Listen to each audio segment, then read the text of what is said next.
Hello and welcome everyone. My name is Catherine Klein and I work as a technical advisor at Erik. Thank you for joining us this afternoon for this innovation webinar on AI, balancing potential benefits with future load growth expectations.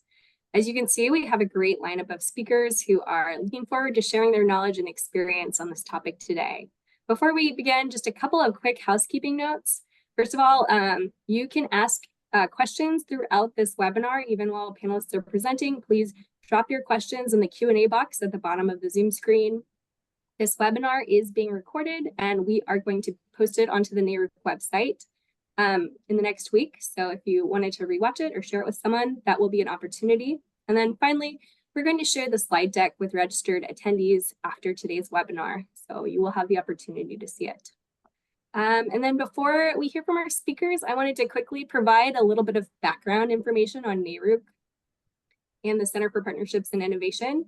So first of all, Erik was founded in 1889. We are a nonprofit member association for state public utility commissions, or PUCs, in all 50 states, DC, the Virgin Islands, and Puerto Rico. Our mission is to serve in the public interest by improving the quality and effectiveness of public utility regulation. And we represent a membership of about 250 elected and appointed commissioners and over 1,000 commission staff on energy, telecommunications, water, and transportation regulatory issues. And then within Erik, I work specifically with the Center for Partnerships and Innovation, which is often referred to as CPI. CPI is a group that provides technical assistance to Erik members. We do that in a variety of ways, including webinars like today's. We conduct trainings, convene working groups, etc. We do a lot of our work through partnerships with the DOE, and so we would like to thank them so much for all of their support in our work. The Center for Partnerships and Innovation is hosting a number of upcoming virtual and in-person events. So on the slide screen now, you can see some of our upcoming events. If you'd like more information about any of these events, you can check out our event page, which will be dropped in our chat here. Our next innovation webinar is scheduled for October 24th, and it is going to focus on equity and access in grid modernization. So if you're interested in any of these upcoming topics, feel free to visit the Erik website and register for those events. At this time, I'd like to do a quick introduction of today's moderator, the Honorable Erik Helland with the Iowa Utilities Commission. Commissioner Helland began his service on May 2023 for a term that runs through April 2029. Governor Kim Reynolds also appointed Helland to serve as commission chair. Helland serves on several committees for Erik. These include the Committee on Critical Infrastructure, Erik's Washington Action Program, the Committee on Electricity, and the Advanced Nuclear State Collaborative. And with that, I will pass things over to Chair Helland. Take it away. Thank you, Catherine. Thank you to Erik as well for putting this and all of these webinars on. As a commissioner, they are critical to help us stay on the forefront of the issues. So I appreciate that. And I want to thank all of our registrants for today for joining us for what I hope is an engaging and enlightened discussion on a topic that has really skyrocketed to the forefront of our utility policy discussions within the last year. Data center load growth is certainly an issue that we are dealing with in Iowa. And so we look forward to the information, and I think it's going to be helpful for everyone else as well. We're thrilled to see a diverse group of panelists and so many registrants, viewers today. And so I'm hopeful that we're not passive viewers and that we fill the Q&A section with lots of interesting questions for our panelists to tackle. So before we get started, I think it is critical to acknowledge the tremendous potentials that AI offers. From improving operational efficiencies to enhancing customer experiences, AI has already become a transformative force across numerous industries, with even greater potential promised on the horizon.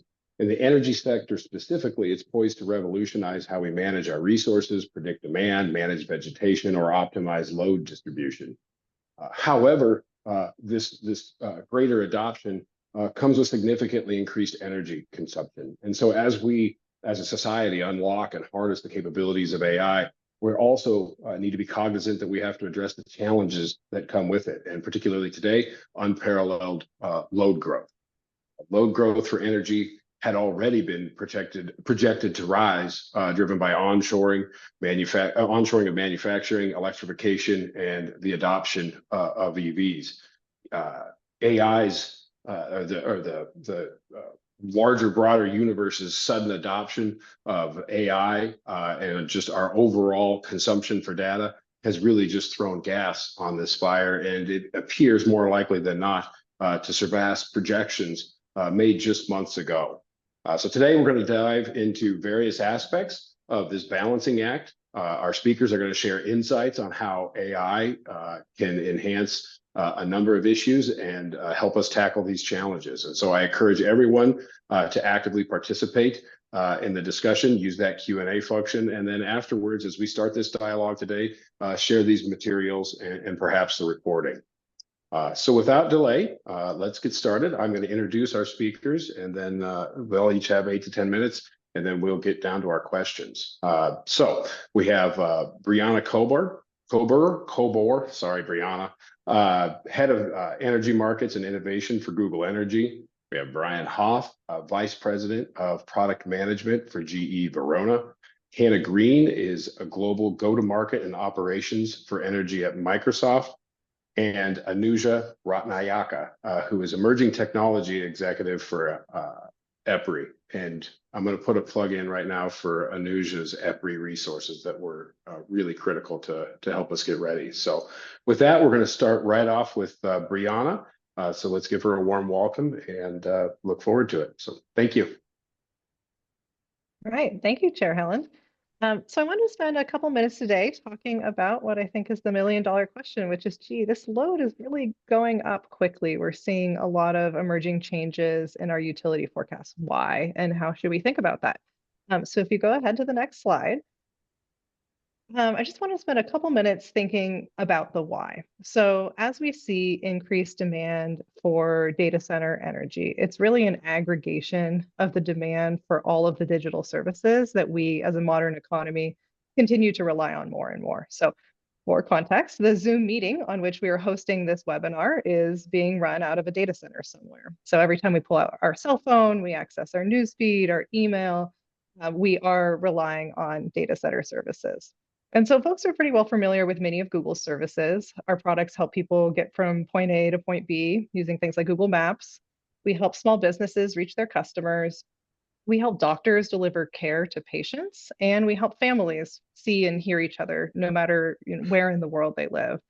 And as we think about these products and their role in our daily lives, I like to think about data centers as the backbone to our modern economy. And so in a recent study, the US Department of Commerce found that the digital economy accounted for over 10% of US GDP and employed nearly 8 million people in this country. And as we think about data centers, they are really a critical component of that system and an enabler of both its growth and benefits. Now, when we think about AI, it's really integral to the services that the folks that are running out of data centers are relying on. So I want to encourage people not to think about AI as something different than our general cloud demand, than our general services demand. I know a lot of folks have been on video calls recently. Hanna's company, Microsoft, has been integrating AI into Teams meetings. So we now have assistants that are able to take notes to assist with meeting minutes and the like. And so when we think about AI demand and AI growth, it really is integral to that broader digital economy. It's less about ChatGPT or Google's product, Gemini, and much more about how those new types of technologies on the back end are going to be supporting our business development. So if you want to go to the next slide, I want to talk a little bit about the magnitude. And so this is Google's energy demand over the last decade or so. The last year for which we have complete data has us at 25 terawatt hours in 2023. We do expect that demand to continue to increase as demand for our services grow. I think the big question that our regulators and our utilities and our stakeholders are really thinking about is how big is that demand growth going to be, and how can we plan around such an uncertain forecast? And so from where we sit in the market, one of the things that we really want to encourage our commissioners and stakeholders to think about is that there's likely a lot of duplication in the forecasts that we're seeing. And I'll explain a little bit about why that's happening. So, like so many things in the utility planning ecosystem, demand forecasting is fairly siloed on a utility by utility basis. And data centers have really come into our economy at a time in which there was excess capacity available in the system as a result of declines in other parts of the industrial sector. But now we're really at an inflection point. And so as data centers have grown and as we onshore manufacturing, as we electrify our cars, we are seeing a point in demand growth where we're going to need to build significant new infrastructure. And what that's resulted in is an extension of capacity availability timelines and really an uncertainty for the folks that are trying to find locations to source this load. And so that's led to, I think, a very practical outcome where folks are going around and asking for capacity from a number of different markets given that uncertainty. And so I just want to caution that we can't take the sum of all of the utility demand forecasts and add them together and arrive at the ultimate demand level. We really need to take a more measured approach. And so if we can go to the next slide,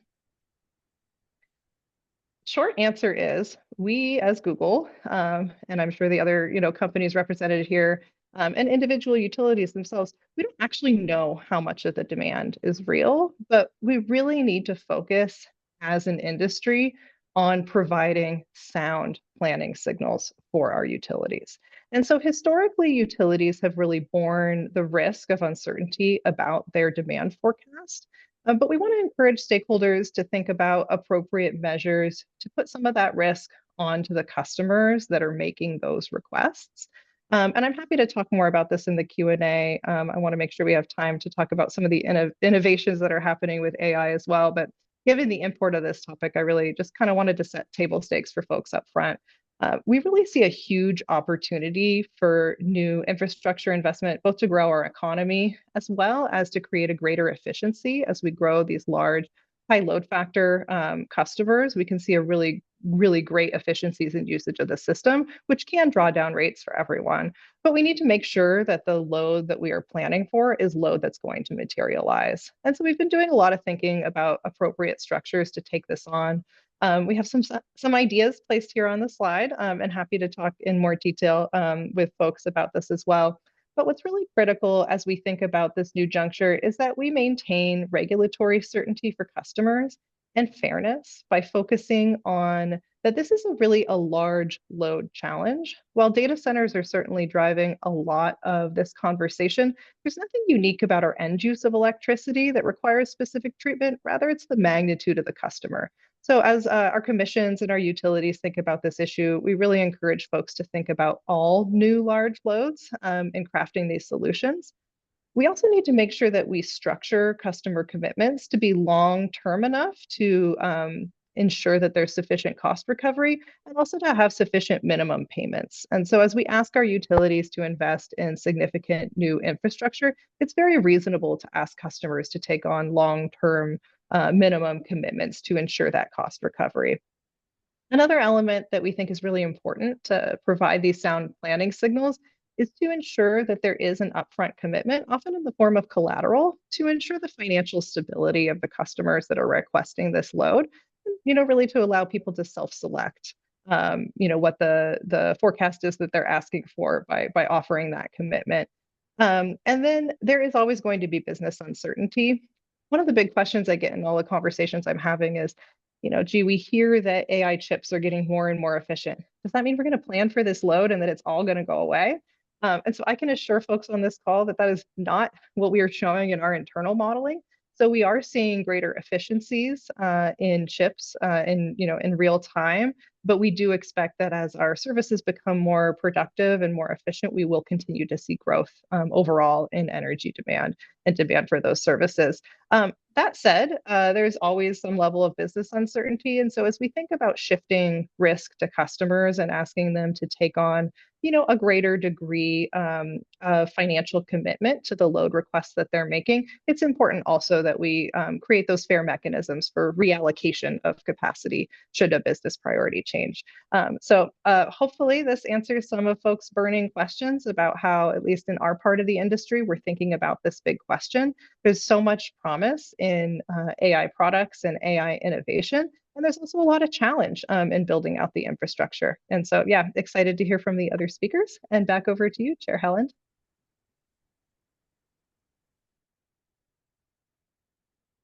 I'll come on. I'm waiting for myself. This is Brian. Oh, there, Chairman. I'll let you go.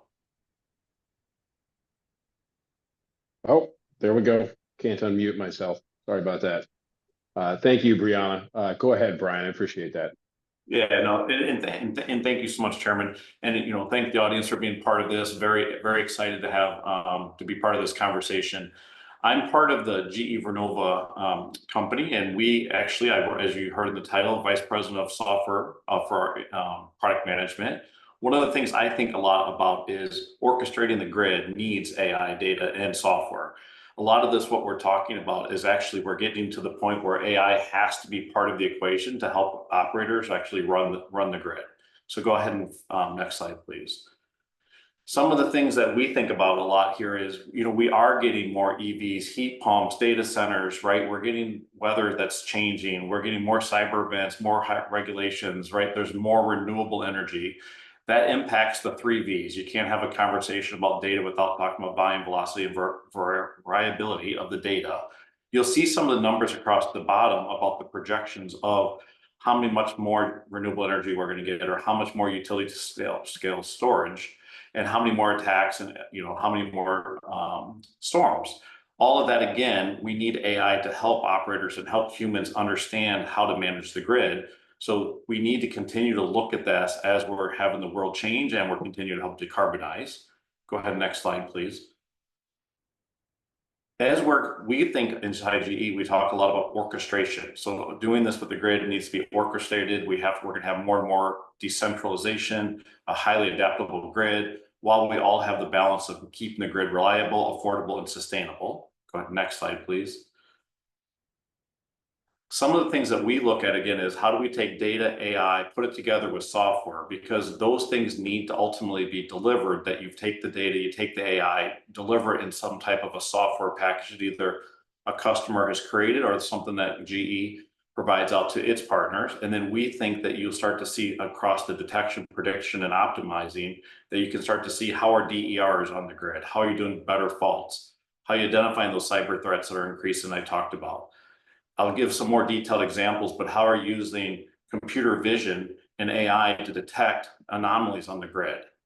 How are you helping to use AI for the supply and demand, the inertia on the power grid? How is the distribution state estimation occurring? And even on the trading side, how are we doing clearing topology optimization? Next slide, please. Some of the use cases that we start looking at, if you look across the value chain from generation T&D to consumption, is how do you use AI to improve the wind and solar generation forecast? How do you use AI to increase grid capacity utilization? Down across the bottom, some of the how to use, and I'll go a little bit deeper into these, but AI to figure out where is a wildfire going to occur? What is the equipment that's going to be damaged? How do you actually have that help prioritize when you need to do a PSP, a public safety power shutoff? How do you actually have that to improve the network model that all these advanced applications are running? That again is where AI can continue to help improve network modeling. Go ahead, next slide, please. Some of the solutions that we have in market, just to give a couple examples, is, as I was mentioning, we have a product we call Visual Intelligence, where we're taking LiDAR data, satellite data, and we're actually using all that with AI to determine vegetation management risk, asset inspection risk, where are the problems in the network model where that can be improved. We see some of our customers getting up to 20% reduction in veg management costs, which is sometimes the largest single cost that a utility provides. So not only does it increase reliability for a customer by using AI, but also directly drive down their O&M costs. you get the 30% reduction times that a tree is causing or vegetation is causing an outage to the grid. You'll start to see on the far right some examples too, where we're doing things like, and I'll go more detailed here, but how do I take that same data and figure out where a wildfire is going to occur, a storm, icing events, severe weather. So go ahead, next slide, please. So one of the pilots that we had been doing with Microsoft that I think Hanna will also mention in her upcoming presentation is if you just focus on the outputs to the side, we started helping utilities understand where are their risks, both of a fire or the damage that's going to occur from the fire or that the equipment itself could cause to create a fire. Ultimately feed that into our ADMSs, our advanced distribution management system, to actually say, here are where the hazards are and the events that need to happen if that event were to occur. To get to that input, we're using asset topology information, we're using satellite imagery, weather data, public wildfire data sets. We bring all that together in an application that GE calls Disruption Prepare. We have a platform that we call the Grid Data Fabric, where we can connect to all those external sources. And this is actually running on the Microsoft Azure platform. So we are now doing that evaluation for a 7-day forecast for every one of the utilities that signs up for this service. And then we can actually provide that insights ultimately back to each utility. And then I think that's the end of my slides. So I will turn it back over. Thank you. Thank you, Brian. Appreciate that. All right, and we'll move to Hanna Grene. Hello, thank you, Commissioner, and it is such a pleasure to be here today with friends and colleagues and partners for this conversation. My name is Hanna Grene, and I am a leader in our global energy and resources team here at Microsoft. And my team is responsible for showing up as a partner in technology and in technology deployment, acceleration, and outcomes to power and utilities companies. We work directly with the industry to bring technology to bear in a way that supports reliability, affordability, and sustainability. And it's such an essential time as an industry, apart from AI, to use technology to help us accelerate while managing a time of tremendous change and pressures on rates in particular. And so we look for ways that we can support with digital capabilities to enable the many goals and many challenges that are present today with utilities, in partnership with them and strong partners like Brian's team at GE Vernova. But before I get into some of the use cases of where we see AI providing those capabilities to utilities and supporting the business in the sector, I want to pull back a little bit and set the scene of the scale and the scope of the shift that we are talking about. When we look back at platform shifts in technology, we see the PC's advent of the 70s and 80s, which fundamentally changed how each of us works and enabling the information revolution. We then look to the internet, which changed the way that not only how we work, but how we socialize, create and share information, and how we organize the flow of people and goods and ideas globally, which just transcended how we do business in global markets and how we communicate. Cloud computing, this next phase into the 2000s, streamlined business operations and has enabled companies to operate at scale with ease, embrace digital transformation, collaborate securely in broad ways. And it has changed the modern management of businesses by fostering closer collaboration with technology and core elements of the business. And we have seen and continue to see the shift taking place in utilities today. And when we look at this next shift of generative AI, it's not just changing technology, but like each of these massive platform shifts, it impacts people and how we work. It's transforming how we approach our jobs with technology. And it's less of even just a tool change, but an approach about how we might think about new problems, how we would think about accessing data, and how we might think about process efficiency in a lot of different parts of our business. it also stands to create pretty tremendous economic impact, which we see on the order of $2.6 to $4.4 trillion annually for the global economy. So moving ahead, I talked about changing the way that we work. And so I want to double click and share a little bit more there. Today, as an industry, largely, we are still database driven. We have people that are doing analytics work, finding information about the financial operations of a business, or looking up information in a database context. What generative AI will allow us to do is to actually connect with our data across silos in a more streamlined and more agile environment. Today, as an industry, when we look across industries like healthcare, manufacturing, retail, and energy, and specifically power and utilities, we actually produce the most data of any major industry, power and utilities specifically, because of all of the rich data in customers, in our grids, in our businesses. But we utilize it the least. Actually, government utilizes it the least, and power and utilities utilize it the second, the second from the bottom. And so part of the opportunity we have here with generative AI is to go from lots of data and few insights to connected data with lots of insights and turning that data into business outcomes. The second level here is coding experience required. Today and over the last 5 to 7 years, we've seen utilities fight for talent in the data and analytics space, and looking for those hard coding skills to grow those teams. As we move into generative AI, those skills are still needed. Don't get me wrong, those are essential players in our business as utilities center technology more and more in their operations. But what we can also do is free up many, many more players across the sector to converse with their data natively. Those of us like myself that don't have coding backgrounds, but want real-time information about how our business is performing, how a project is performing, how we can better serve and support customers, we can now do that without that heavy hands-on keyboards coding. So these are some of the big areas of opportunity. Moving to our next slide, I want to take a moment here around impact, because I get this question a lot. Is AI a shiny object, or is it going to deliver real value to our many stakeholders in this sector?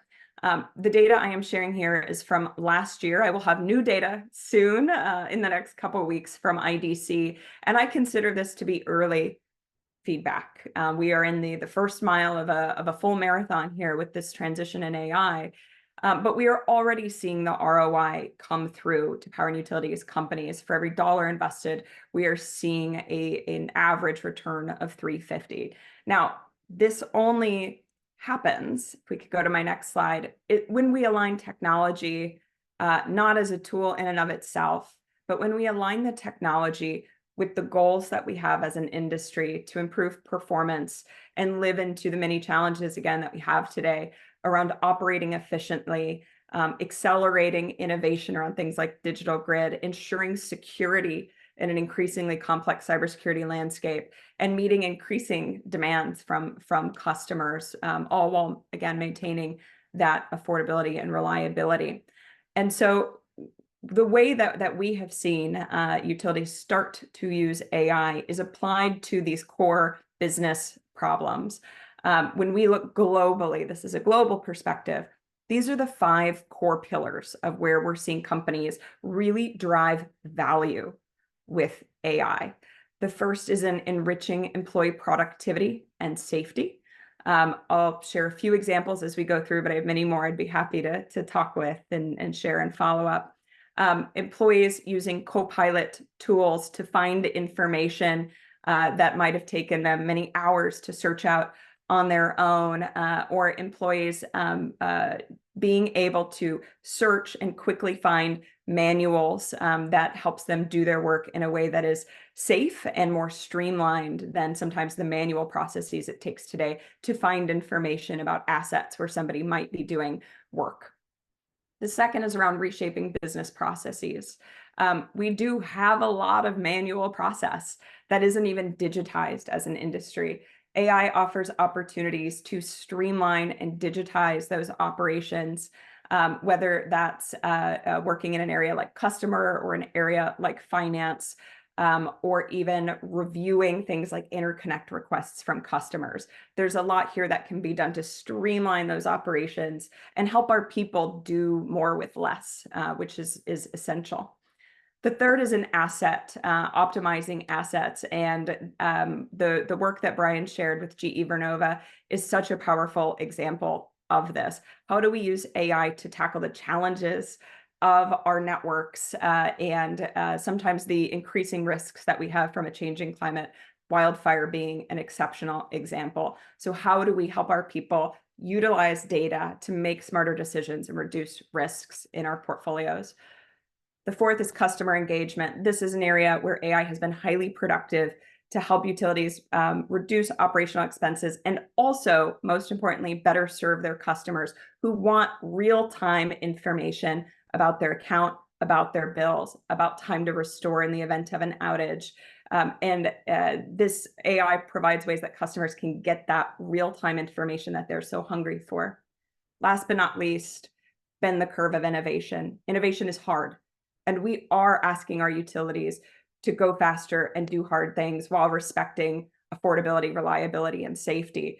And AI is a tool to help support innovation as we also challenge our sector to take on decarbonization, the energy transition, and new paradigms for how our customers want to engage. So we are seeing a lot of opportunities to innovate and try new things with AI in that space. So I want to contextualize a little bit more, moving to the next slide, the speed of transition.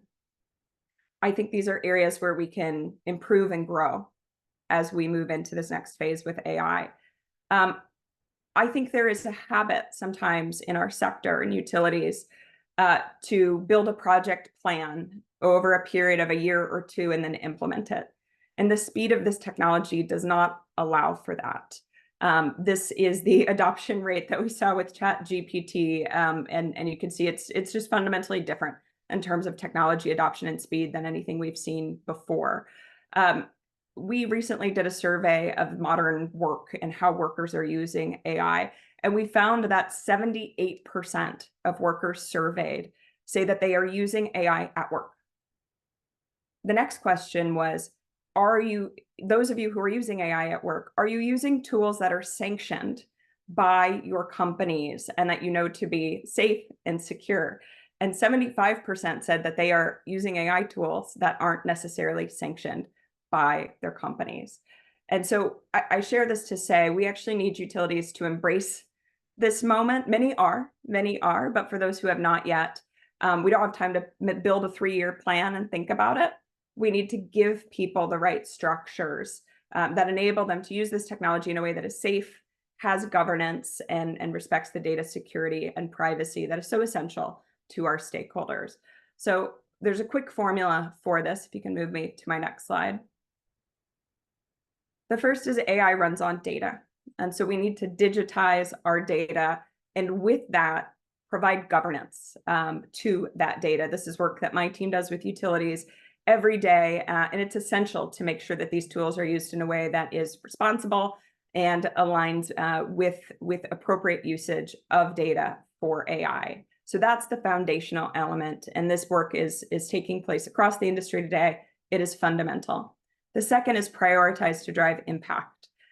Companies that pick 17 use cases are at risk of diluting for the ones that really matter for their business. So we do encourage companies to pick the ones that are going to matter most to their goals and to build up and grow over time. The last, and this is essential, pretending like this technology isn't here is ignoring the facts. And so we need to empower and train our people as an industry to understand this technology and to use it for their benefit in their jobs. We know that if we don't train and empower and enable them in ways that are safe and aligned to governance that are most appropriate in the utility company, they'll find a way to possibly use it on their own. We just see that broadly in workforces. So training and empowering people and setting up environments to use this technology is really a key element. Last but not least, responsible AI. we work with all of the companies that that my team and I work with. We work with them on responsible AI principles, and we encourage them to develop and set their own as a company. And I want to say that every utility my team is working with is doing this or has done this. And so I think our industry has been very thoughtful in our approach to setting responsible AI principles. We share our resources in this area. It's not something where everybody needs to rebuild the mousetrap, but we do need to have that conversation at a leadership level about responsible AI principles, put them into place, and then communicate them broadly within the company and to stakeholders. And so this is something we really encourage and support in the work that we do. I'm happy to talk more about those as well. Thanks. Thank you, Hannah. And I appreciate you pointing out that the only sector that uses its data less is than the utilities is the government itself. So I think it's critical for commissioners and for commissions and the last remaining board to be cognizant that those that we regulate are adopting this very, very, very quickly, and that those of us that have to provide the oversight have to try to be able to keep up and use the data that we're collecting. So, with that, our last panelist, Anuja Ratnayake with EPRI. Thank you. Thank you, Commissioner. So you guys have so far heard from some of the best in the industry. I'm gonna come from the power industry, utility industry point of view, and less about AI, but more about the growth of data centers and what that offers the industry, both from a challenge point of view, but also thinking of the opportunity it presents to us. The challenge really is because of the pace of growth and the type of impact this large growth is putting us through. So we'll spend a few minutes here, talk about that, but then we really need to think about the opportunity that it brings with itself as we continue to think of the decarbonization goals and the decarbonization journey we are on.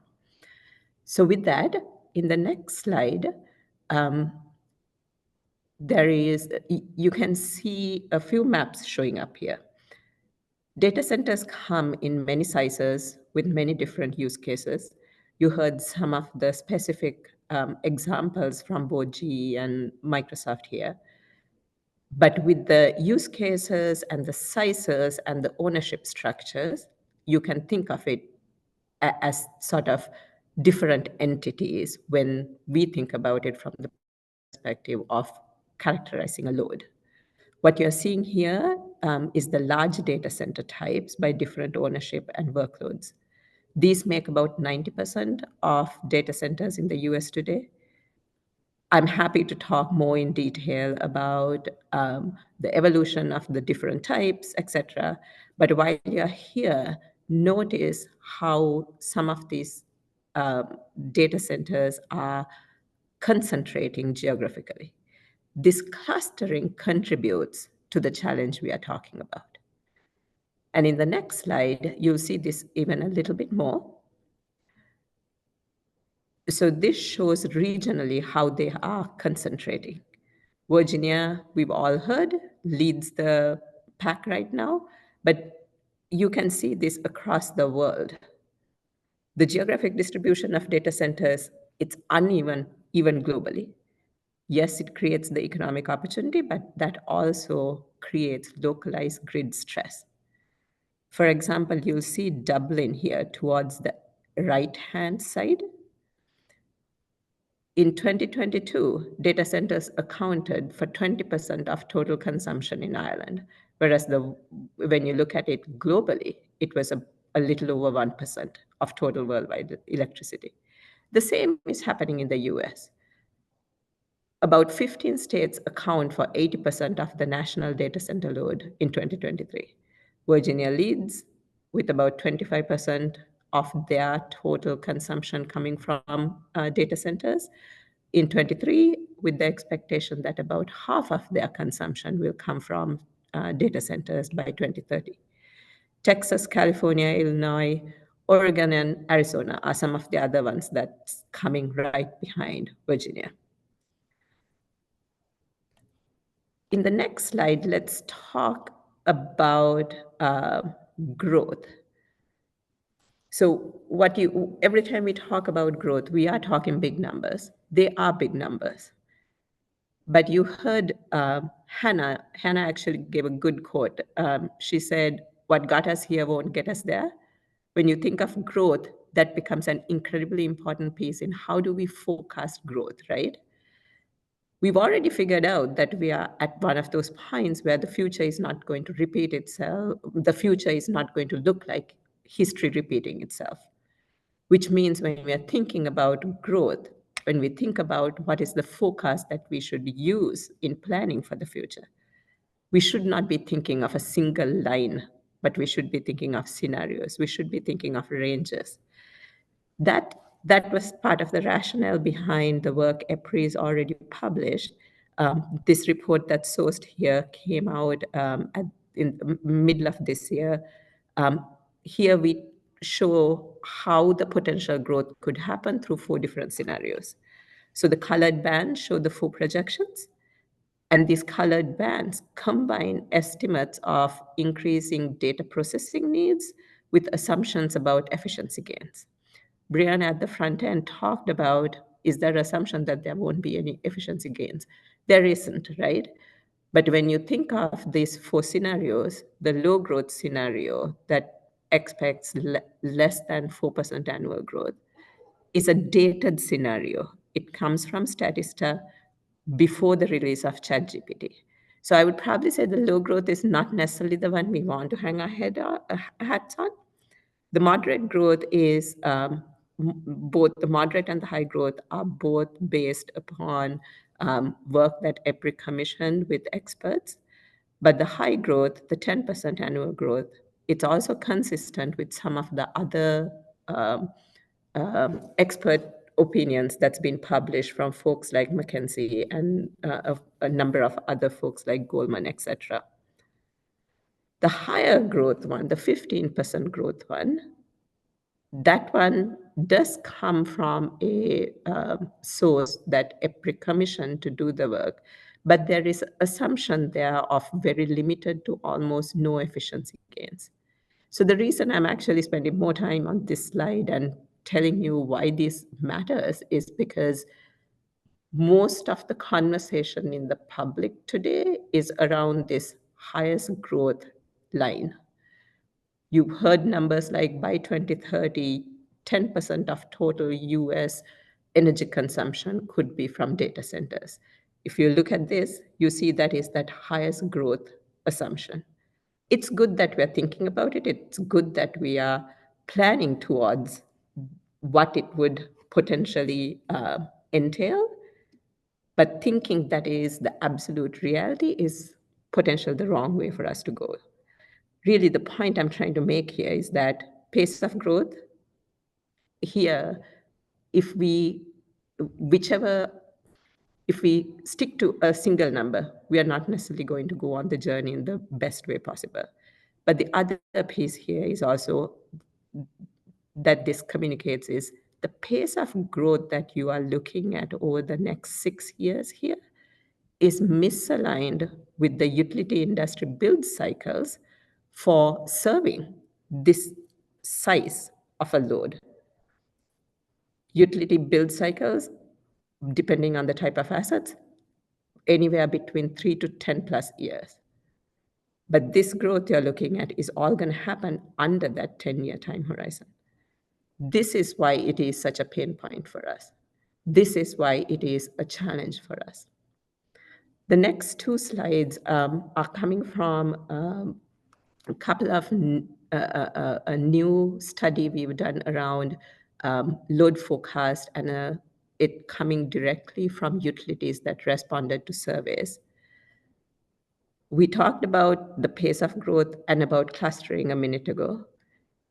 Look at what you're seeing here from the responses. The size of the point loads that are expected. We used to see 10 to 250 megawatt range data centers.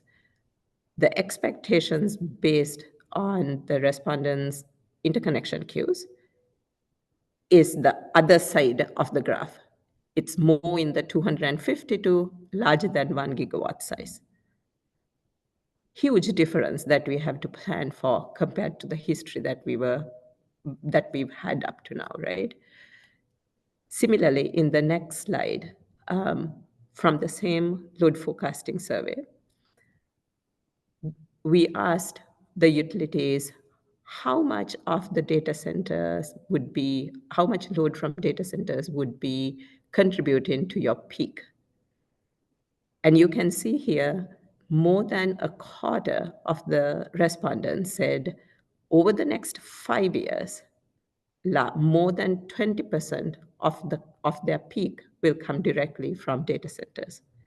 If you think of how that compares to today, Virginia is the only place that number is real. Think about 1/4 of the utilities now having that same scenario playing out. You don't see this part in the slide here, but we also asked about 10-year time horizon and 15-year time horizon. The numbers we got were staggering. We got somewhere in the range of 60 to 75% of peak potentially coming from data centers. You understand the problem here.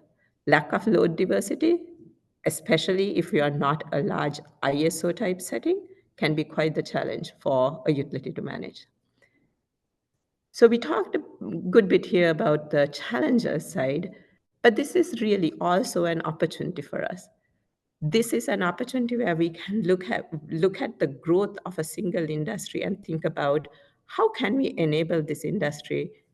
Is there opportunity for us to work with the load instead of sort of taking it as a passive requirement to serve on our side? Brianna at the very beginning positioned this in her call to action, really. So in the next slide, what you see is work EPRI has begun.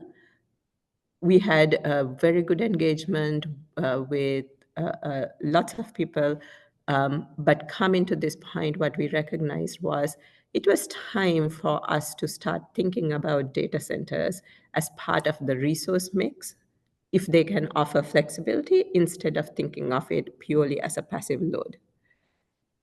Thinking of it that way, what we put together here is sort of a comprehensive way to address the end-to-end impact of large flexible loads, focusing on data centers, all the way from design down to operations. Doing it by providing consistent frameworks.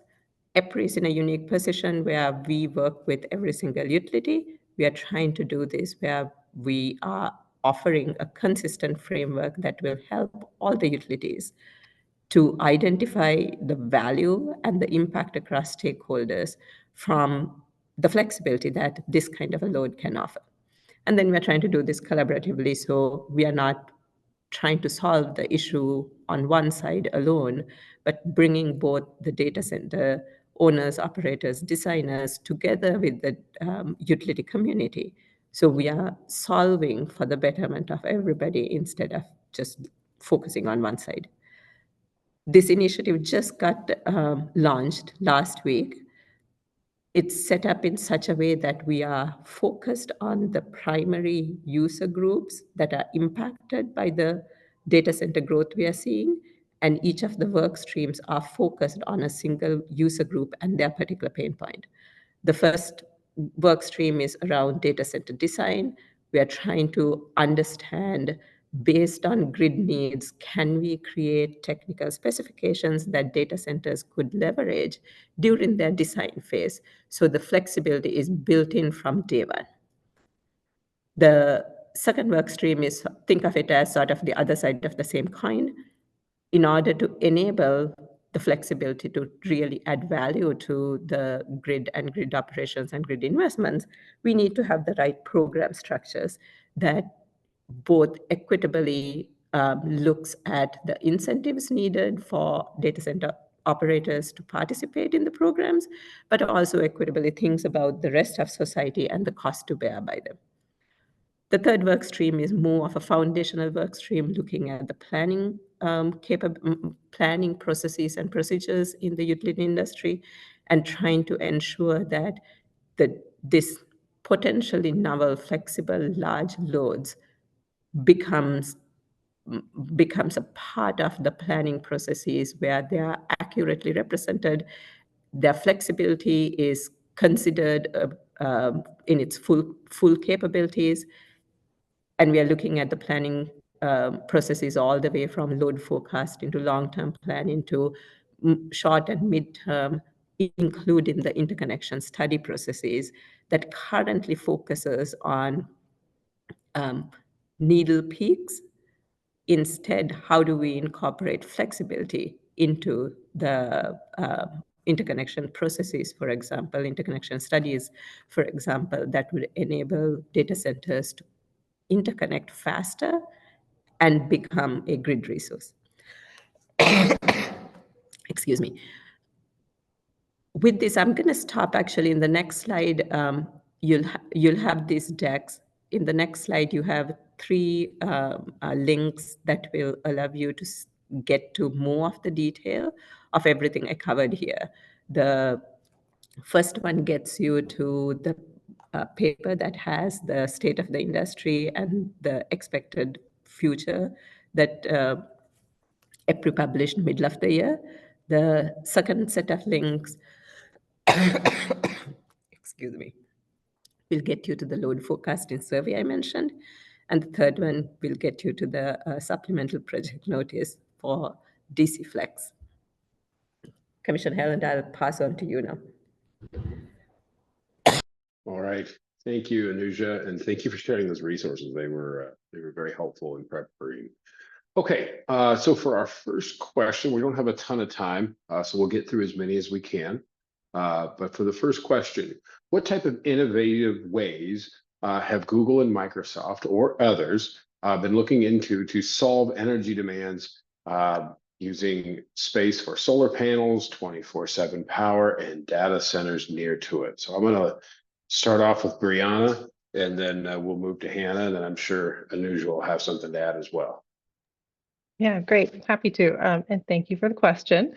Google's long thought about ways in which we can leverage our demand for energy to catalyze clean energy developments in the broader utility ecosystem. And so we're currently have an ambition to achieve 24/7 hourly matched carbon-free energy across our entire global footprint by 2030. And one thing to recognize is that this approach is an evolution from a 100% renewable energy pursuit. Google achieved 100% renewable energy on an annual accounting basis back in 2017. And 24/7 really positions us to think much more deeply about how utilities actually plan to make supply meet demand on a real-time basis. And so under the vein of 24/7, it really focuses our company on pursuit of the types of clean energy resources that are able to provide not just clean energy, but clean capacity. And so one of the initiatives we've been working on really deeply with our utility partners here, especially in this time of load growth, is how can we align more closely with the integrated resource planning process to make sure that Google's own clean energy developments are accelerative of the utility's own decarbonization pathway. And we announced in June of this year an approach under that framework called the Clean Transition Tariff. We have an application pending in front of the Nevada Public Utilities Commission for approval of this construct. And what that does is it brings forward a clean, firm, enhanced geothermal project to support our data center operations in northern Nevada. One of the benefits of that approach is that Google's able to take on the increased costs associated with that new type of technology, and we're able to diversify the types of baseload energy that's available to NV Energy system operators when that project comes online. So that's just one of many examples. I see in the question also, some thoughts about solar panels. We absolutely are large investors in solar PV as well as battery storage. I think there's increasing opportunity for on-site battery storage to really help to overcome some of the constraints that we're seeing. At a high level, we always get asked the question of like, Or do you have solar panels on every one of your rooftops of your data centers? Unfortunately, our facilities are so energy dense that we could certainly put solar panels on the rooftop of them, but the footprint required would just be too large to actually effectuate a sufficient match. And then I think that also focuses on why we should be thinking about new clean energy technologies to support this big base load consumption. And happy to dive into any more detail on that, but I'll pass it to Hanna. Sure. Thank you. Because my side of our business is really focused on how we bring technology into this market. I'll focus my remarks on that.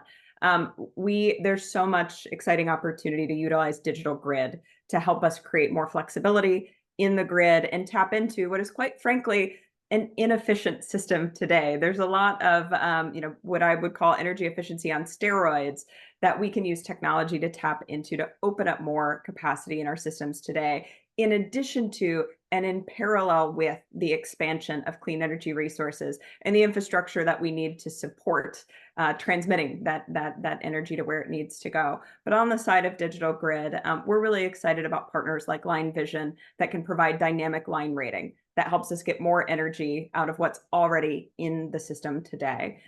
We're excited about the capabilities for digital grid management, some of which Brian's team does at GE Vernova around things like DERMS and helping create flexibility that allows for more interconnect or flexible interconnect of resources. My team is also thinking about how we use technology to streamline the process of getting carbon-free power on the grid. So we've developed capabilities around permitting, specifically a generative AI permit streamlining tool. We first applied it to nuclear because nothing is harder to permit than nuclear. And so this generative AI tool actually helps companies that want to go through a nuclear permitting process streamline the hefty documentation that could take, we've been told that the permitting process can cost $100 million and take over 13 months to complete. And we want to help companies buy down the cost and buy down the manual portions of making these long documents so that the experts can focus on the key expert information and not on just the reams of paper that we require to file today. So still very much a human in the loop. I always want to be clear about that, but enabling those humans with technology that helps them apply their expertise and gets them out of some of that manual work.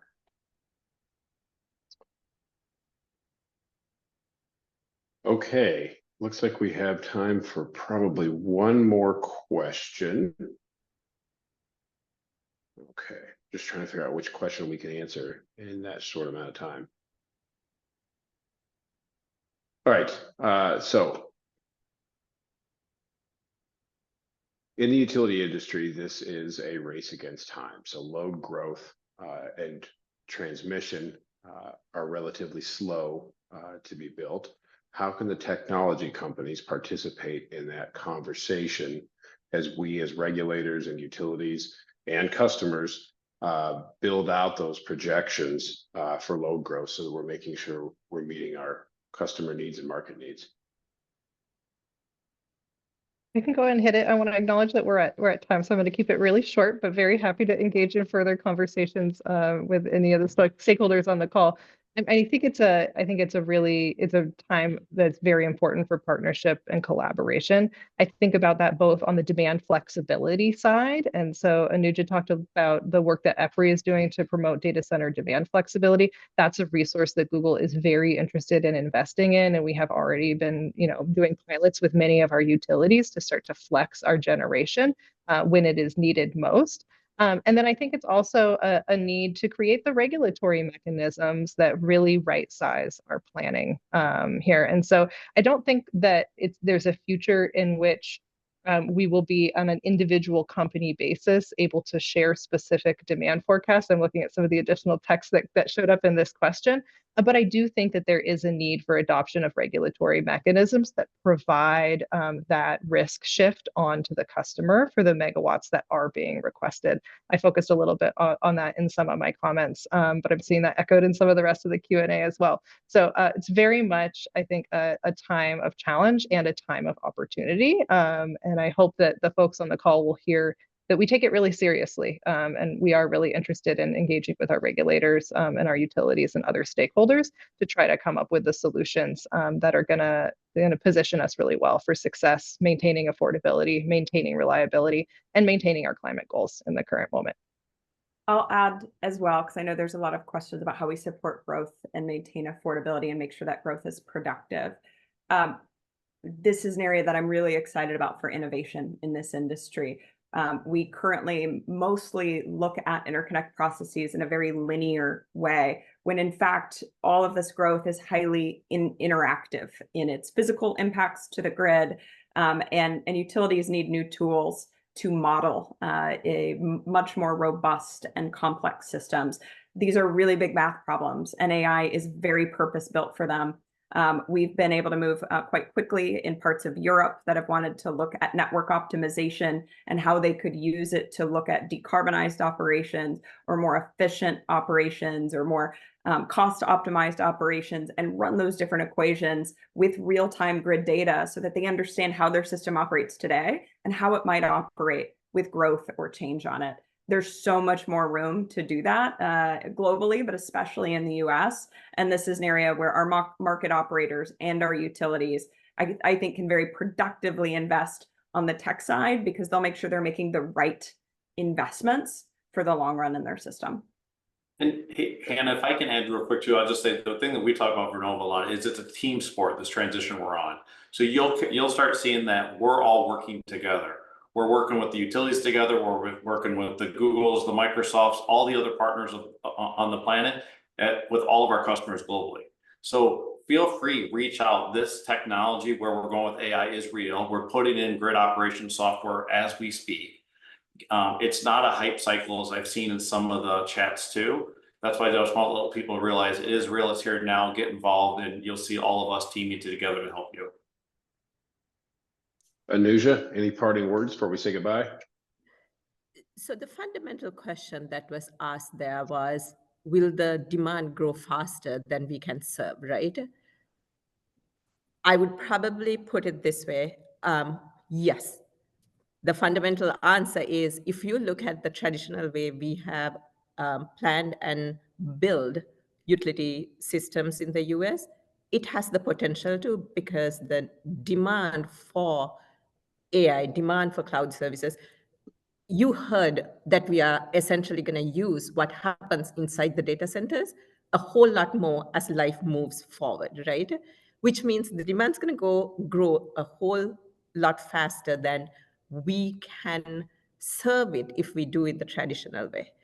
I would point you guys to a resource that recently got published from the Secretary's Energy Advisory Board about how to address the growth of data centers.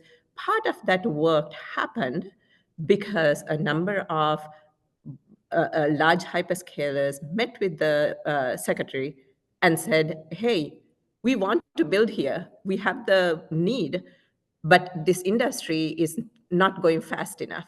So the Secretary brought people together to say, we don't want to lose this race, which is a global race, to other countries. And I can personally tell you, as I'm talking about DC Flex with our members, I have a large number of non-US folks that are calling and saying, I am planning to build a fiber access just to enable the data center growth in my country.